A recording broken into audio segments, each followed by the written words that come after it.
ভারত জাকাত মাঝি পারগনা মহল আদিবাসী সংগঠনের উদ্যোগে থানা ঘেরাও ও বিক্ষোভ কর্মসূচি। বীরভূম জেলায় অবস্থিত রামপুরহাট থানা এলাকায় 12 মেশিয়া গ্রামের নাবালিকা ছাত্রী কুইডিমরুকে শ্যামা পাহাড়ির রামকৃষ্ণ শিক্ষাপীঠের শিক্ষক মনোজ পাল অভিযুক্ত ছাত্রী খুনি গত 28/8/2025 তারিখে অপহরণ করে ভাড়া বাড়িতে নাবালিকাকে বেঁধে রেখে দেয় এবং ওই মানুষরূপী পশু কয়েকদিন ধরে নাবালিকাকে ধর্ষণ করে। অবশেষে মেয়েটিকে খুন করে তার শরীর খণ্ড খণ্ড করে বস্তায় ভরে বিভিন্ন জায়গায় ফেলে দেয়। নাবালিকা ছাত্রীর বাড়ির লোক 28/8/2025 তারিখে থানায় নিখোঁজ ডায়েরি করলে থানা অনুসন্ধান চালায় এবং মনোজকে ধরে ফেলে। পরে তাকে লকআপে জেরা করলে কথাবার্তায় অসঙ্গতি ধরা পড়ে। অবশেষে স্বীকার করে যে সে এই খুন করেছে। এছাড়াও পশ্চিমবঙ্গের বিভিন্ন জেলায় স্কুল কলেজে এই রকম ঘটনা ছাত্রীদের সঙ্গে দিনের পর দিন ঘটেই চলেছে। কোনো সুরক্ষা নেই নারীদের।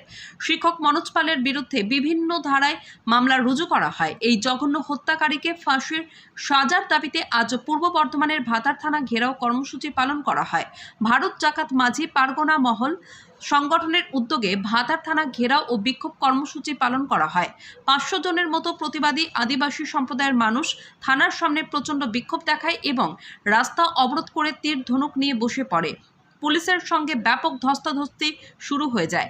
অবশেষে ভাতার থানার পুলিশ প্রশাসনের দ্বারা আশ্বস্ত করা হলে বিক্ষোভ ও অবরোধ উঠে যায়।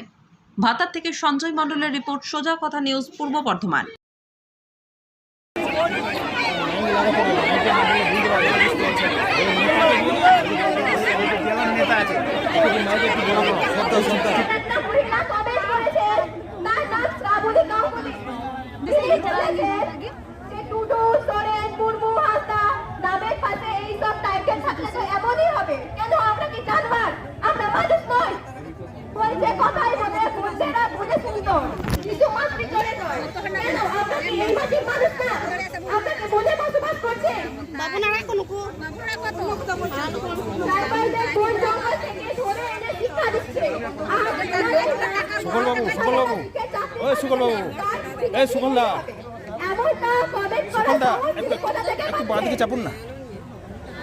তিনি এমনটা বলছেন যে আমরা বন জঙ্গল থেকে এসেছি, তার জন্য আমাদেরকে শিক্ষা দেওয়া হচ্ছে।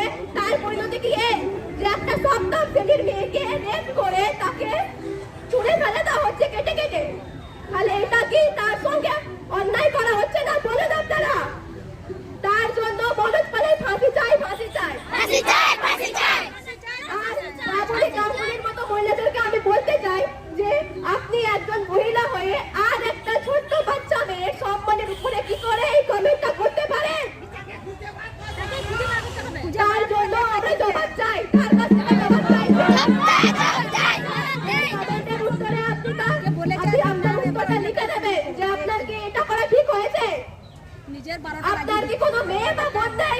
আদিবাসী তো আমরা সবাই সবাই সবাই সবার ধর্মে তো আমরা আছি, সবার জাতি আছে, সবার ট্রাইবাল আছে। তার জন্য কি আমরা কি মানুষ না? তিনি একজন মহিলা হয়ে আর একটা মহিলার সম্মানের উপরে এরকম কথা বলতে পারছেন, তাহলে তার চিন্তা ভাবনা কতটা? আজকে এতটা দিন ধরে আমাদেরকে এই নজরে যদি দেখা হয়, তাহলে আমরা কোথায় নিরাপদ? বলুন আপনারা। আমরা কোথাও নিরাপদ নয়। যদি এর মতো মেয়েরা এইরকম কমেন্ট করে তাহলে কি করে হবে বলুন? আমাদেরকেও তো সম্মান দিতে হবে, আমাদেরও তো সম্মান আছে নাকি?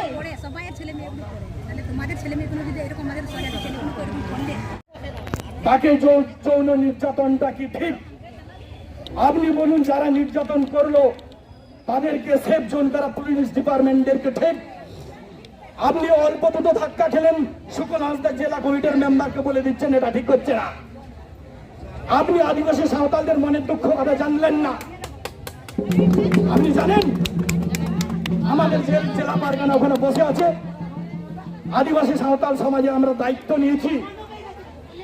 ওখানে বাচ্চাটার মা বাবা খেলে অবস্থা খারাপ হয়েছে, তাদের দিনকে দিন খাবার পায়নি। তারা কিভাবে আছে বলুন?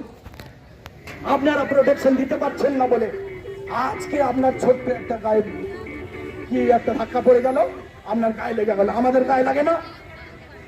আমাদের বাচ্চা মেয়ে মারা গেছে, আমাদের বাচ্চা মেয়ে 3 টুকরো হয়েছে, আমাদের বাচ্চা মেয়ে ধর্ষণ হয়েছে। আপনাদের লজ্জা করছেন? আপনাদের পুলিশ ডিপার্টমেন্টের একজন মহিলা,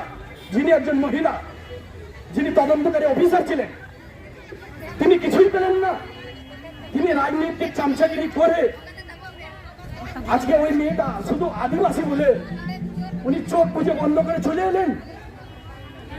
একটা মাস্টার মশাই যিনি আদিবাসী একটা আদিবাসী বাচ্চা মেয়ের উপর এরকম করলো, আপনাদের দয়া মায়া লাগলো না?